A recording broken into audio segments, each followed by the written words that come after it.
I used to go street to street or street light to street light, and I'd have a microwave plugged in my van. When we had one van and I still didn't have a truck yet, the Nature Purpose van was my daily driver, and I'd always have meals and a microwave ready in case I pulled up to a light, and I'd always just be like, "Yo, dude, you got like 5 minutes? I'll give you a meal." And they'd be like, "Yeah." What do you mean? What? Like, "Oh, just wait, I'll show you." And they'd be like, "Yeah. Oh, okay." Weird guy pulling up in a little meat wagon van with a microwave in the front seat. So yeah, I'd always roll around with extra meals and hand meals and like water out to people. Over time, it just became a logistical nightmare. And then a lot of people actually started saying like, "No, I don't want your food. Like, I want money. Do you have money?" And eventually it just got to the point where it's like, no, I can serve these people some other way. Yeah, but I love that so much. Yeah, it was really fun. I used to take like, hanging with my homelies was like the name of it that my wife and I were trying to call it. We were going to do like interviews and stuff. I was like, no, this doesn't need to be a part of our social media because we don't do it for the context and the social media part. We do it just to do it. Yeah. So it never became a part of our social media. But Jess and I would be like, "Oh, you see any homelies today?" "Yeah, I've been hanging with my homelies." I love that. Oh, that's good. It was fun, but it was just extra at the time. So, Mikey, as a photographer, I've been doing so much research about starting your own business, what it takes to make a business thrive, but your why and your story is always such a big part of it. So, what's your why behind Nature's Purpose, and like, how did you start? What's the story? Give us the down low. The down low. The down low's big. There's a lot to it. Why do I do it now versus 7, 8 years ago when we started? Why I do it now is I absolutely love this. I love reverse engineering flavor, health, and convenience for people. I love being a part of the gym community. That is my favorite part of this. Probably the whole thing is just being able to bring healthy food to people who want to be healthy. People who want to be in the community and do good community things. So that's every day reiterates and builds on the why for me. Getting to work with people like you and enjoy it with you guys. Why I started it is obviously a much different answer. The nuts and bolts of like the steps of like 1, 2, and 3 and real on the ground work of why I started it. I used to be an engineer. I used to design military helicopters, special force operations for different contractors. And in corporate America, it was just super apparent that people were very sedentary, either going to eat the cafeteria lunch, which was, what is that, 10, 12 years ago? Really not great. And Salad and Go wasn't around. Chipotle wasn't, as booming as it is now. Starbucks didn't have anything good to eat. So food was like, let's go to a bar and let's get some bar food because it's quick and we can sit at the bar and we can get out really quick. There were some fast casuals, but not a lot. And Chipotle, they were pretty sparse and they were always packed. So what I did notice was a lot of my coworkers would go to the fastest, cheapest options. And QT at the time was starting to roll out like their roller hot dogs. And people were slamming roller hot dogs and like whatever the big boy drinks are. And eventually I became the health ambassador of this office. A lot of employees, a bunch of people, but it was not self-appointed. It was an office-appointed position. And it was something that I really wanted to take on. And as an engineer, being very healthy, doing a lot of workouts, doing a lot of fitness events, no like fitness competitions, but I used to do a lot of really long distance running. And fueling during the runs was goos, like super high sugar goos. Yeah. It was before like the fat and protein craze that is now. 15 years ago, there wasn't anything. So I would pack little baggies of food that I made, mashed up, and put protein and chia seeds and bananas. And on the trail, I'd like rip the side of this little Ziploc bag and squirt it into my mouth. So I was super into the fitness and health stuff from, all the way down to being a kid. I always took my lunch to school. I was never eat lunch at cafeteria. But can you go back for 1 second to the part when you got the health ambassador? Like, how did you get that? It wasn't anything special. Basically, there was. Or did they nominate you? No. So at BAE specifically, at that office, there was a HR rep. I think she was the director of HR. She was healthy herself, but she was not able to like run the health ambassador position. And I think she championed it as well as a few other gentlemen that were healthy guys, like constantly cycling. They had too much on their plates and maybe not enough energy. I'd say they were in their 40s and just getting their butts kicked with life. And they were like, oh, look at this little 21-year-old kid. I might have been like 21 at the time, maybe 23. They're like, yeah, this guy should do this stuff. And I was the kind of guy that I had a ball with a handle on it. I would bounce through the hallways and like go in the cubicles. Oh, I was goodness.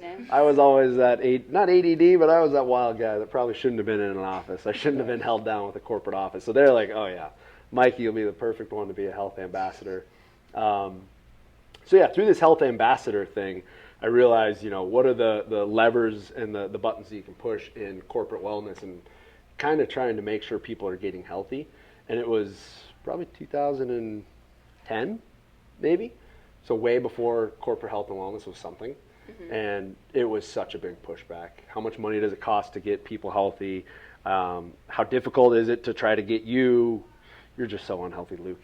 Unhealthy Luke over here who's not taking care of his body, but you're using a lot of insurance. And what a lot of us consumers don't realize is a corporate office, their insurance policy, the expenses are based on the utilization. All of us utilize, insurance like crazy. Next year the premiums go up to cover what we spent last year. So premiums just kept going up and up and up and up. Yeah. And insurance company loves it because they're paying more, getting utilized more, but the actual corporate office is now having to pay more as well. And this was before, I don't know what you can do now in a corporate office and a corporate setting, but at the time you couldn't discriminate in any capacity. Like if somebody's a absolute 6-pack a day chain smoker, like you can't say no to that person. Even though as a group of people in the office, you'd be like, yeah, this guy's gonna, ruin our insurance. If this guy's here 15 years, this guy's gonna blow through our insurance fast. And somebody who's just, bigger, thicker, morbidly obese, those sort of things, that insurance policy gets very expensive. So long story short, I was working on that sort of stuff and I realized the only way to really affect these people is to really be the person on the ground with them. And my job was an engineer and I had maybe 2 hours a week and then any additional time outside of the week to try to help people. And everybody had the same question is, how do I exercise? How do I eat right? And exercise is easy because obviously I don't own a gym. I'm not going to send them to my gym. I'm going to send them to the gyms nearby. And we had cool packages that would be like a discount to work with this gym, a discount to work with that gym as a member of this company. But for the most part, nobody knew how to eat. And I was always that boy, lunch boy, bringing my food into work. And I'd always have my little refrigerated Tupperware. Is that what they called you? So they didn't call me that. That was more of a high school, college time frame. Good buddies of mine. I was always the boy the guy that brought food with me. I always had my PB&J, my protein shake, my afternoon Tupperware that had ice pack in it. Even before college, you were on top of it even before college. Yeah. Oh yeah. In high school, I was definitely on top of it. Okay. Yeah. I was just interested in it. I loved it.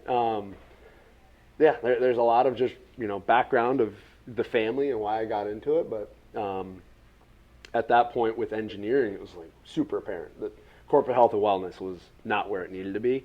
And an ambassador that was a side job was really not the way that it was going to work for a 1,000-person office. So I started pushing pretty hard to get more resources.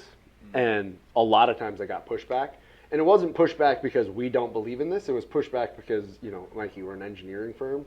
We're not a corporate health and wellness company. Like we can't allocate millions towards this. We can allocate like $3,000 this year towards this.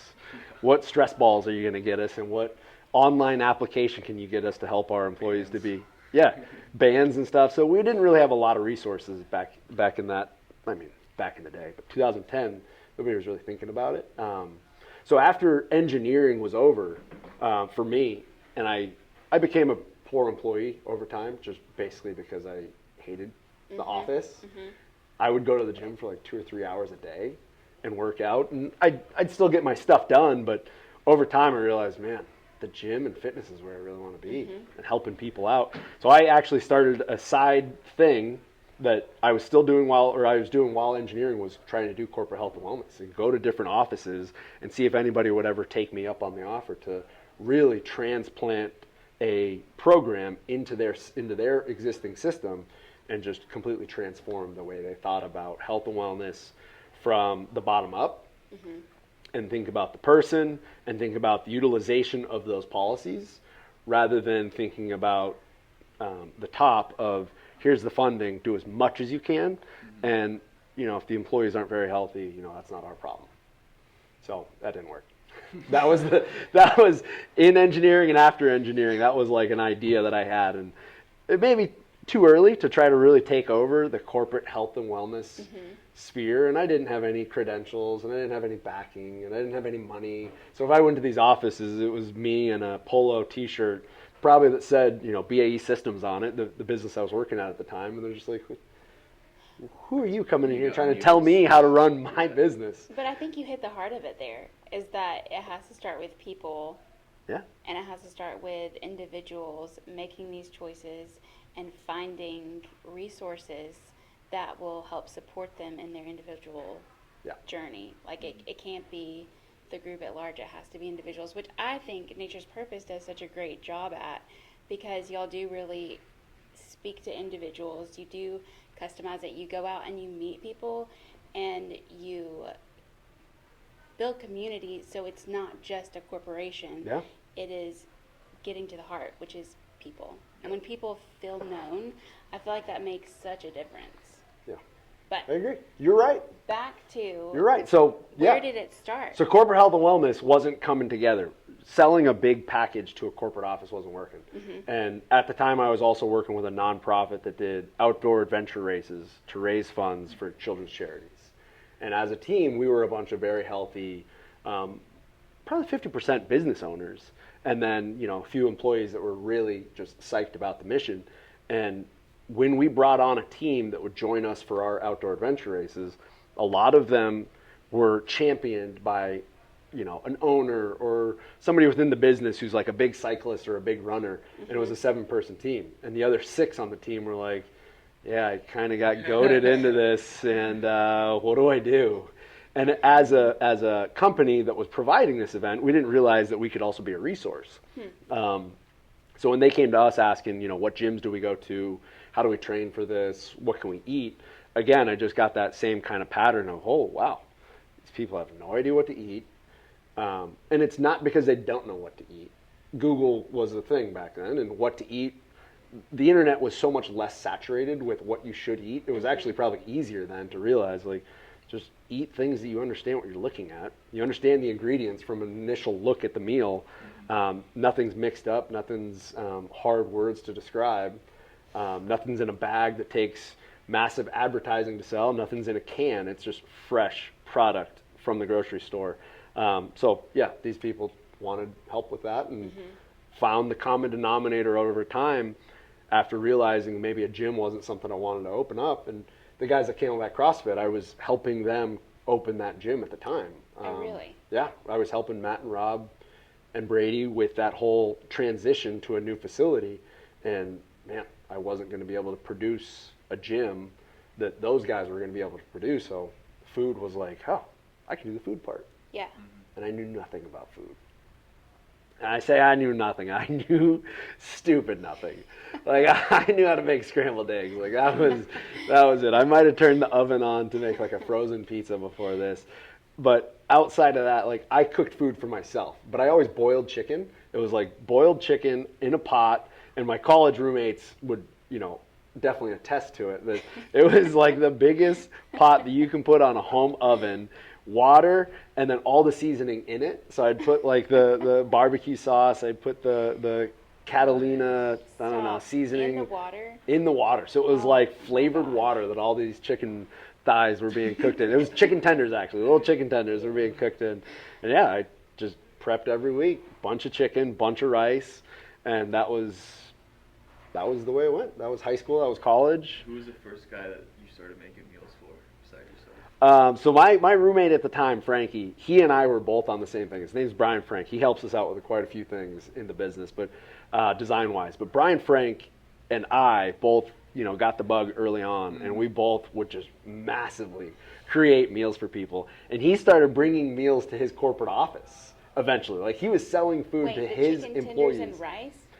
We got better at it over time. Yeah, we got better at it over time. But I was about to be so worried. he would take food to his employees, coworkers, and sell them to them. And I wasn't in the sales and like meals should be for other people realm at this point. So I partially got the idea from him, partially got the idea from another guy. But I've always been into that and cooking. And when I eventually jumped into this full time, I was like, oh yeah, we're going to do this. I did it out of my mom's house to start, like as a pilot. I grabbed up 10 guys and said, guys and girls, I said, hey, would you help me start a business? I'm going to make you all your meals for the week. I'm going to deliver them in the morning on a Monday. You're going to have them ready for the week, and then you just pay me on the back end. So 10 guys, jumped on it. We ran it for 6 months. It was a pilot that I just ran out of my mom's. My mom had a bigger kitchen, obviously, than I did, where I was renting. So it was just a weekend thing while I was also still working during the week. And like I said, when I say I know nothing about food, I bought sweet potatoes, not knowing that your typical sweet potatoes, when you eat sweet potatoes, are actually yams. So I'd make these white internal sweet potatoes for people. And the first week that I made these, I had probably 20 pounds at the time. It was probably only 20 pounds of sweet potatoes. But I cooked them, got them all nice and tender, pulled them out, ate it. It has like a potato flavor with a little bit of a sweetness. It doesn't have nearly the sweet that you get out of a yam. And I didn't know that. So I start covering them in honey and cinnamon. And just to church them up a little bit, everybody thought they were apples. Everybody thought I made them like apple pie filling. So when they were looking at like the menu that they received, they're like, I don't know that I got the sweet potatoes. Like, oh, that was in the ground beef meal that actually looked like apples. So, and there was a bunch of little things like that just happened over time. So but it was like beef and apples? That's what it turned out to be? it was probably like beef, potatoes, and like broccoli. But it was beef, broccoli, and apples. And they're like, this is a good meal, but it was a weird meal, Mikey. How'd you come up with this? So yeah, that was the first 6 months of piloting that idea and how it might go, and I think it went fantastic because now we're here. How big did you get doing that? Was it just to those 10 people? Or was For those 6 months, I only did those 10 people, and it was super kind of focused on just learning the craft, learning the mechanisms of what would make this more efficient, learning the back-end systems of, what if I didn't have the exact menu and I told everybody we only have 16 of these menu items or 16 of these meals, like an inventory-based system? What if it was unlimited and every week somebody ordered from us and I have no idea how many we're going to make? That's exactly what we do now. We have no idea how many we're going to make of what every week because people place their orders. And then when we close orders at noon, all of a sudden we know we need to go make 200 of these meals. And how do I turn that on-the-spot data for, however big our menu is right now into instant kitchen use documents, papers, items? So that was what I was kind of crafting over time and realizing just how rough it was to cook from Friday in the afternoon, prepping all day Saturday, all day Sunday, and then at Sunday night I'd leave at about midnight because that's probably about when I was finishing and everything was cool enough. At midnight, I'd go out and deliver for 4 hours, finish at 4 a.m., go home, take a nap, and then go back to work. And I'd start. So that was about 6 months of in and out, just grind. It wasn't the greatest. Eventually, I stopped doing all other side stuff, and that was the only thing I was doing. How did your mom feel about her kitchen being completely taken over every weekend for 6 months? Was she cool with it? Was she chill? I don't know that anything can rattle my mom.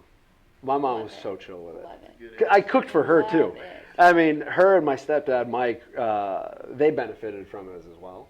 But, oh man, I don't think anything can rattle that lady. So was your wife on board for switching this career here? Good question. So my wife wasn't my wife at the time. Jessica was a probably maybe 2-year girlfriend, maybe year and a half girlfriend at this point. We were both very risk tolerant at the time. I mean, you were 20, 26, whatever I was when I made that decision. Not 26, I must have been 28. Anyways, yeah, Jess was all for it. She was all about it. Like, yeah, let's do this. We have an entrepreneurial family. I was one of the only people in our family that's graduated from college. Everybody else owns a business and either learned on the job from their apprentice, the boss of the other business, or they might have gone to trade school specifically for something. But everybody owns a business in our family, to where I just had the confidence that having gone to school to be an engineer and understanding what attention to detail is like on the engineering world and being pretty decent at math, I felt like I could probably go do some pretty good damage in the business world, and I just didn't realize it would be with food. But yeah, as far as Jess was all about it. She's always been the best cheerleader. That's great. Jess is a good cheerleader. Love that. Yeah, she actually was a cheerleader. Did she cheer for you? Yeah, all the time. So at that point when we were first dating, I was doing like World's Toughest Mudder, Go Ruck, and Spartan races. And those were like 24, 48-hour events of just running and just doing dumb things in the woods, in the mud. Yeah, she was the best cheerleader. And she was there. So cool. All She was 48 there. hours. She or Brian were there all for the whole thing, yeah. That's amazing. Brian's a good brother. He's more than a friend. He's a brother. And Brian and Jess were always there for the whole build-up of the business. Obviously, my real brother and my mom were super big cheerleaders, but I lived with Brian, and I saw Jess every day, so that was much more of a good, uplifting, cheering crowd. This might be a whack question, but I like whack. How did rucking affect your meal prep? Or meal prep affect your rucking? Rucking affect my meal prep. As far as, I mean, my initial thought is rucking, you gotta build up some serious traps, and then you gotta obviously have the waistband pretty tight. There were definitely times where your shoulders get pretty worn out, and then I'd go into the kitchen for a 15-hour day of cutting a bunch of food all by myself. There were definite days where this arm was getting numb and my shoulder was not happy. So as far as how does rucking affect my meal prep? Over time, endurance and athletic endeavors have changed how I meal prep as far as what I put into the food. Quite a bit, I'd say. In the beginning, I was very focused on low calorie, higher density products, but I over time realized, man, low calorie is not going to give you enough energy. Moderate calorie or higher calorie with the proper macros turned out to be a much better operation for what I was doing in my fitness stuff, and I learned that pretty early on. I wouldn't say that was something that was like a hard sticking point. But there was a time where I was trying to be a very lean, shredded athlete and also do endurance stuff to where you don't have to have both. And I've never been like a lean person. I was built thicker, our family's thicker, to where there were times where I was at like 7% body fat, and I did a DEXA scan and a hydro whatever scan, and that was 7 and 8 was the percentage. And for a thick person, that wasn't reasonable. And I realized very quickly that's not where I should be operating at. So meal prep adjusted over time. So that wasn't a whack question. That was a pretty good question. Would you pack for these 72, 48-hour rucks? Yeah. Lots of meals? I would so like I said at the beginning, I went from super high sugar goo packets that you can buy off the shelf. I started making my own. And when Brian and I went to New Jersey for an event, World's Toughest Mudder, I didn't pre-pack stuff, but I did bring a blender. And the blender didn't work in Jersey for some reason. It broke in transit. So I was in the hotel room the night before competition, chewing up bananas, pouring protein in my mouth, shaking it up, spitting the protein into the bag, spitting the banana into the bag, and then adding chia seeds and coconut oil. And it was like this little fat protein carbohydrate bomb that I would use. And then I'd put it into this little snack-sized baggie and just mush it around. So no, meals were not a thing for me at the time. I was not bringing meals at this point to most of the events. That was an after workout, after event type of a thing. We'd always have our meals. And I have a photo of Brian and I in our condo kitchen. We stacked up, those Tupperware, like the cheap Tupperware, clear bottoms, red lids. We have a stack of those for the two of us leading up to, he was doing a competition and I was too. And the stack of containers were taller than he is, and he's probably He's 5'10". So every single, the containers are just stacked. Stop. We have a photo of that, and that was the start of meal prep. Wow. Yep. Okay, so I want to know. Uh-oh. Do you have any stories from like young Nature's Purpose of y'all doing your thing, getting on a roll, and then having an oh crap moment? Like, what do we do with this situation? Or did it all just run really smoothly once you got that pilot going? Because I feel like every person has some sort of like learning oh crap moment, but maybe you haven't. Absolutely. I have purposely created a mechanism in my head where I just demolish anything negative, and it's gone so fast where I don't necessarily remember a lot of the oh crap moments. It feels nostalgic to me now, thinking back to like the early years, like, oh, those were the good old days when it was so hard. And I had an employee at the time named Ed, and it was me and Ed and my buddy Jake, and we would just slang and bang, and we were making food and delivering it ourselves. We were working out of a crappy kitchen, and obviously there were issues. Early on, I used to have to rebuild the whole system almost every weekend because we would break stuff in either the kitchen, and like the plumbing now is broken because I installed it to begin with, and I didn't know what the heck I was doing at that point. So then I have to, break it all apart, tear it down again, and reinstall it. There were many times that I installed and built something at the time, 7 years ago, that I didn't know how to do, but I didn't have the money to pay somebody else to do it. So I would do it myself, and then after the weekend was over, I'd realize, okay, that wasn't working. Let's rebuild the kitchen.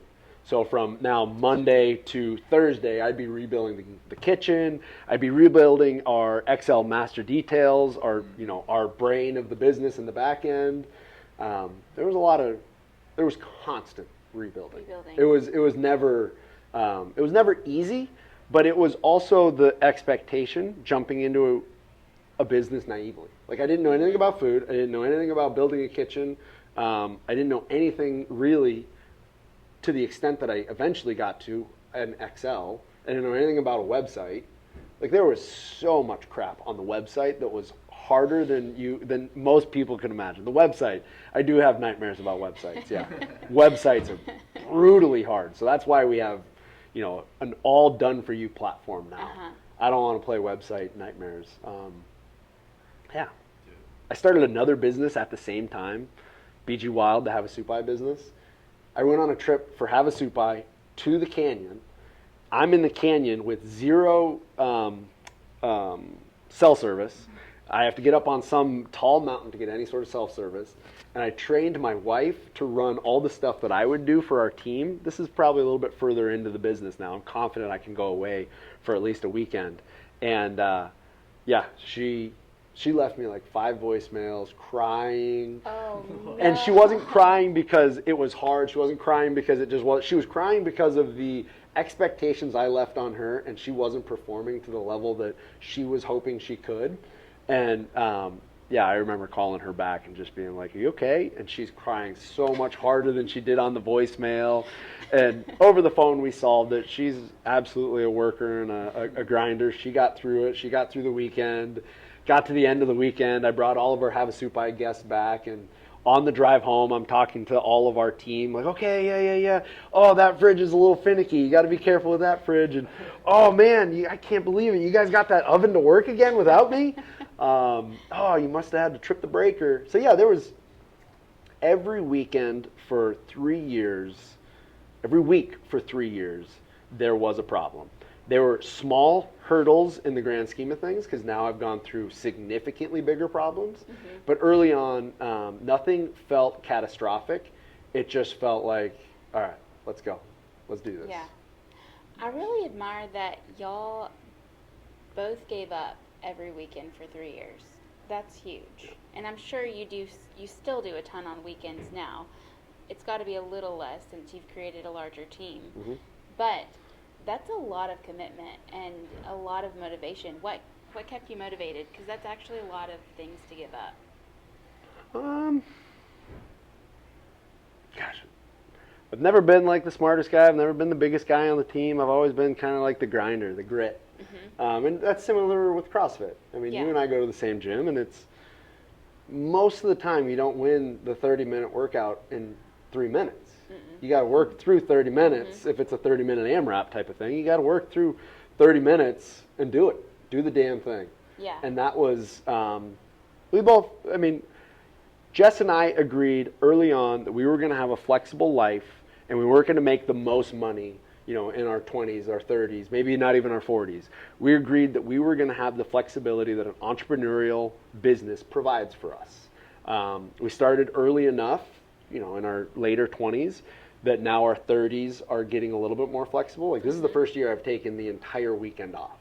I've never had 2 days off, other than like, Wow. okay, a vacation, a this, a that. But I am now consistently working Monday through Friday, off Saturday and Sunday. We have, and those are our 2 busiest days for the business. But I have a team that absolutely crushes it, and you know, they're better at almost every single position in the business than I am at this point, to where a lot of times if I'm running it, they have to remind me how to do it. That's amazing. That's great. I That feel is like the amazing. grandpa at times Yeah. coming in to try to package meals for people, and you know, I'm doing stuff, and they're like, "What's this guy over here?" Like, you know, Buddy the Elf, when everybody's sitting at the table and they have to make like 600 Etch-a-Sketches, and Buddy the Elf just did 60, and the whole team is like, "Oh my gosh, we're gonna have to pick up for Buddy." Like, yeah, if you put me in that kitchen, that whole team's gonna be looking over like, "Oh my gosh, we're gonna have to cut all this guy's carrots. Maybe he should go wash dishes." Yeah, we're at the point now where it's a great team That's and a gotta good feel system. so rewarding. It does, yeah. Yeah. Yeah, I always knew it would get there though. Yeah. I always, my dad owned a business, you know, when we were young, and he was always in it. I didn't get to see a lot of it because obviously I wasn't interested in the business stuff, and he passed away when I was 16, so I didn't really have the business mindset to go grab onto Dad's, you know, day to day and see what it was like.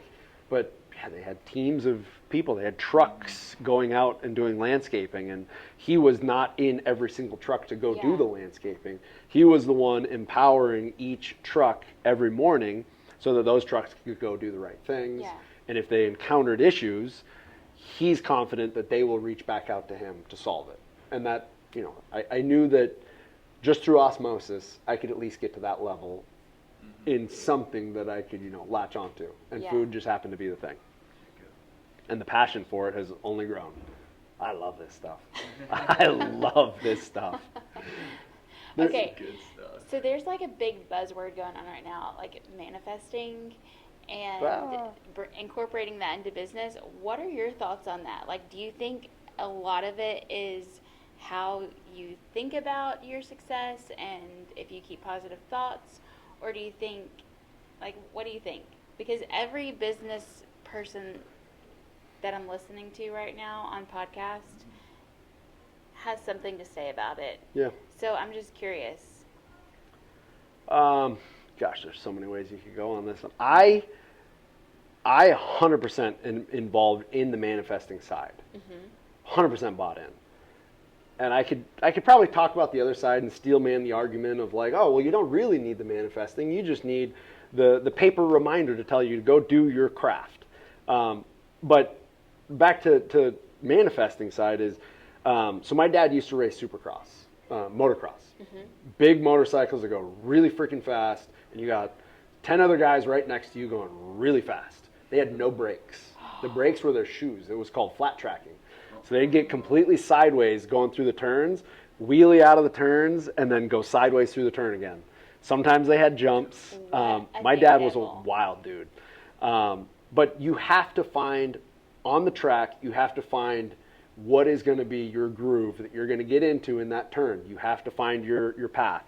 And you have to manifest, and you have to see where you want to go first before you can get there. And my dad was really good with that for my hockey. So I played hockey, and he was a coach for a few years while I was playing hockey. And go where the puck is going to be is like a saying now. My dad must have came up with it without me even realizing it. Dad always was, be available for your guys in a position that you can go receive the puck or you already know where the puck is going and you're going to get it because it's bouncing off the boards or it's hitting the goalie and it's rebounding. So Dad was really big into manifesting, and he got me into that really early with hockey. On tournaments, he'd have me sitting in the back seat and he'd tell me to close my eyes and just think about, like, all right, on this face-off, what are you going to do? Go, play it.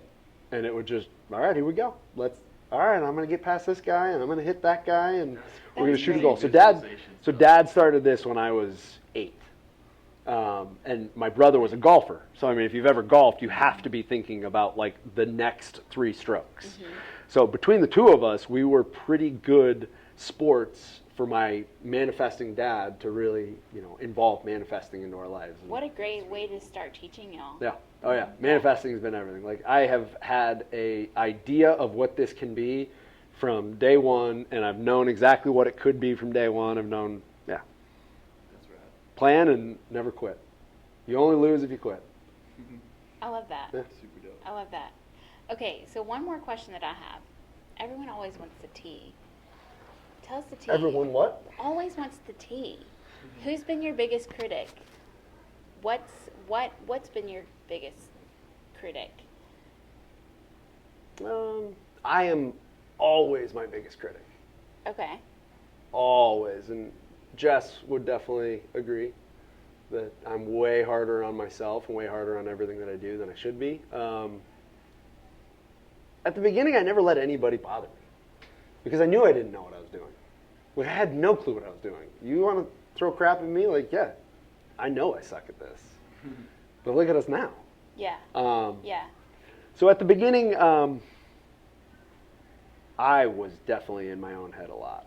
Just, this should be better, that should be better, you should study more, you should learn more, you should educate yourself more. And then as time went on, like, your competition becomes your biggest haters. And luckily in Arizona, we have a crew of, there's got to be 20 other meal preps in the valley, minimum.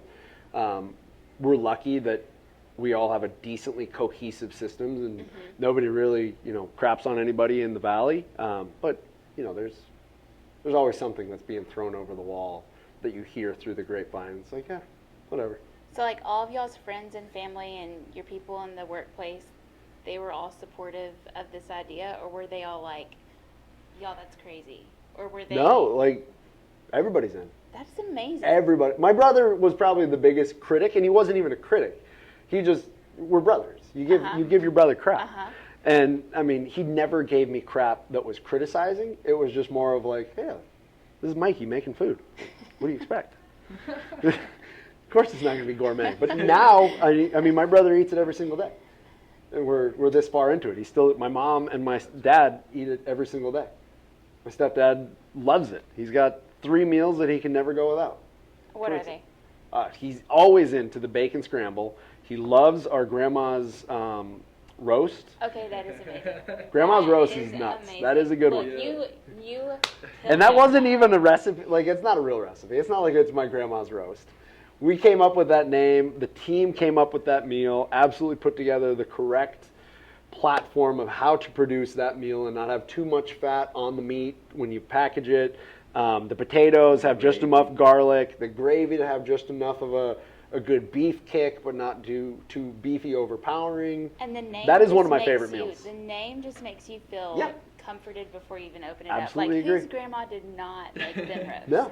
Well, we slow cooked it. We so were talking about, like, Southern roast or something like that, Mississippi roast or something. And then I was thinking about Ma's meatloaf, and I was like, what if we did Grandma's roast? Yeah, I think it was Luke that came up with the name. Yeah, we had a good conversation about it. But that recipe is one of my more proud recipes because slow cooked beef like that puts out a lot of fat.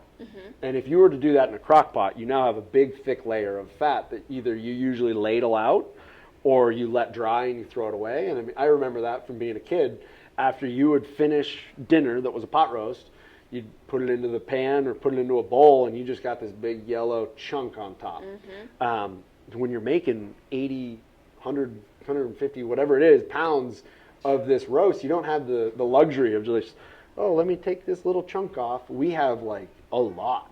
So our team has to work really hard, strain it properly, adjust the temperatures, correctly to make sure that we're getting as much of that extra fat out of that meat, but keeping as much moisture and as much flavor. Yeah. And I'm very proud of it. Yeah, I love that that's meal. awesome. I have that meal every week. That's awesome. Oh yeah. What's your other proud meal moment? All of them, but I forget a lot of stuff. Like I said, I'm pretty good at hiding. Like I forget everything. Every day, tomorrow's the next day type of thing. I for some reason, I never really started journaling like the good things. And Jess has brought that up a few times. Like, oh, maybe you should write down some of the good moments and like put them in a jar. And at the end of the year, you look at all these great moments. that's such a good idea. Just never got to the point of like writing down the wins. I have taken notes for, probably almost 20 years. I have almost 20 years of notes in my phone, or in my emails actually is where it lives, my Gmail. I make a draft email every week, and I write out every single day and every single day that we do, or that I do, every single thing that I do, down to every transition. Like, oh, I just went and put the spare tire in the back of my truck so I could take it to Discount Tire. That's in my notes.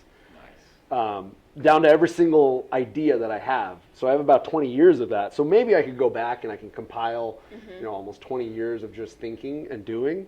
But yeah, I don't really think about the little wins like that very often. I think that was your question. I don't know what your question was. We were talking about critics. Your other favorite meal. Your other proud moment meal. Proud moment of meals. Okay, it's recent then. So my brother at my wedding, he gave the best man speech, and in the best man speech, he talked about our poached eggs. He said, it's okay, Mikey's, doing nature's purpose over here, and it's growing and it's doing great. We're so proud of him, but I still get eggshells in my poached eggs. And he said it at our wedding, and everybody, most of the people at this wedding knows and has probably tried our food, and everybody is dying laughing. He eats eggs every morning now, and he's saying now more than ever, this food is better than he's ever tasted. His employees eat it. All of his employees are texting me like, dude, Mikey, I need T-shirts. I need to wear a Nature's Purpose shirt around the valley because they eat 4 meals a day.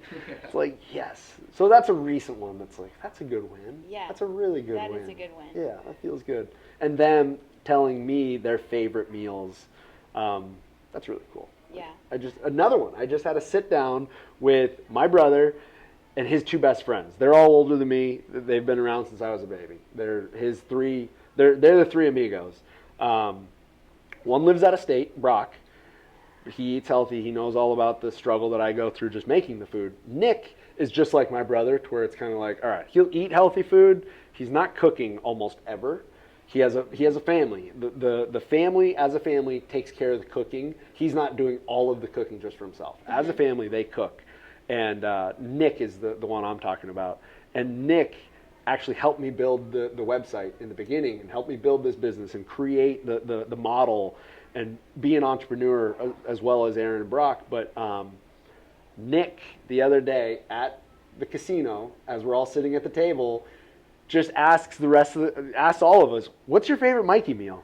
They still call it Mikey's Meals because that was the original name they wanted me to call it. And my brother and Brock and Aaron all call it Mikey's Meals, or Nick. And Nick said, yeah.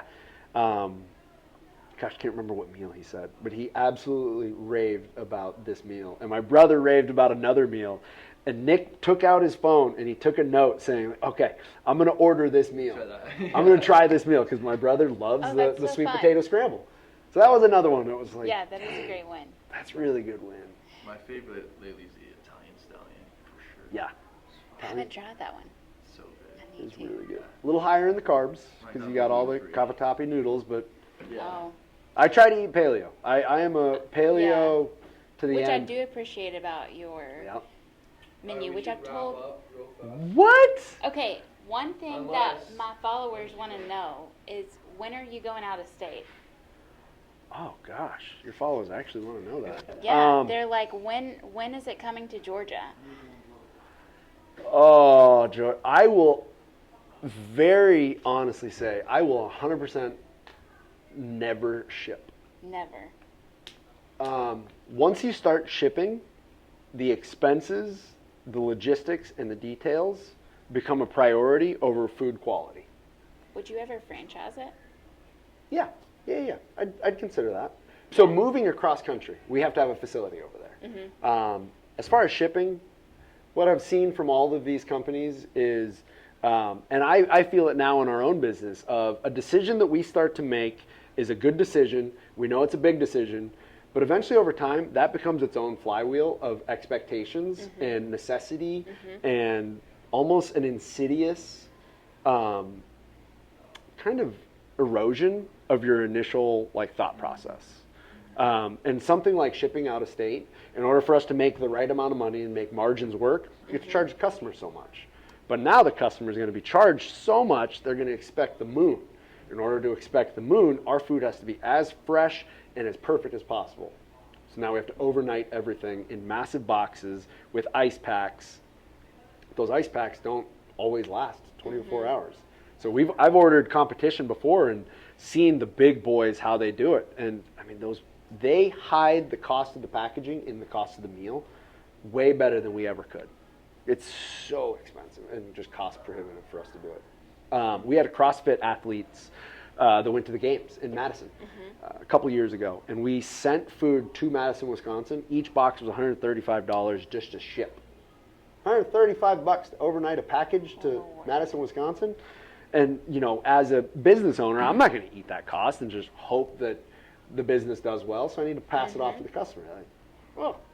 If you're not ordering 100 meals and that 135 spreads over 100 meals, then how the heck does this work? Yeah. So yeah, it ends up being $7 a meal on top of the meal cost.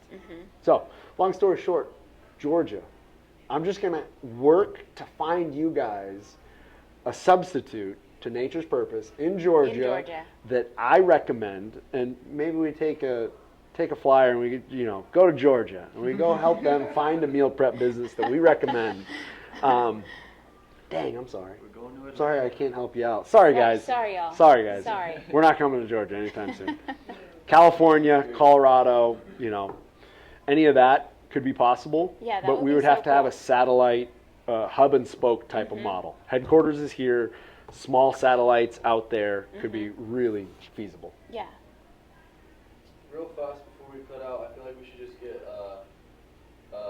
each have a bite of the turkey chili, and I think you should mention what it is because people are gonna be curious for what that is. All right. Just for me, Mikey. I'm trying to think through how I would even present And that. just ask him maybe what is he eating right now? So Since you have the mic. What are you eating? go for it. Okay, Mikey, what is this that we're eating now? All right, so this is our, not world famous, because obviously we don't send food to the world, but this is a Nature's Purpose famous chili, turkey chili. We've had this on the menu during the winter time Okay. for the past, I'd say 4 years, maybe. Customers love this. I'm so This excited is super to try clean. It. I'm so excited. Yeah, Oh, super like clean, halfway low fat, ground turkey, cooked down in a mirepoix. We absolutely get that to a perfection, get that nice and browned. Then we incorporate all of the other sauces, all the other flavors, the tomatoes, the peppers, the onions. We put a little spice in it, a little kick. It's not too much of a kick, and our team's actually trying to get it kicked up. Oh, Like, we have the kicking meatball bowl and banging buffalo. Some of our team just loves hot stuff, and they want this to be kicking. So, customers, we're not going to make this one kicking. We'll leave this one as mild as we can. look, for you. This one is good. So good. Yeah. Clean, really good flavor. Super clean. Makes you want some cornbread with it. That's what makes me think about corn. No? You don't want cornbread? No, because it's so full and flavorful. Oh, on its look own. at Anna Add Grace cornbread selling and this just for start- me. All right. This reminds me of childhood. Much more than Grandma's meat. What is that? Grandma's roast. Oh yeah. Going on the menu next week. Here.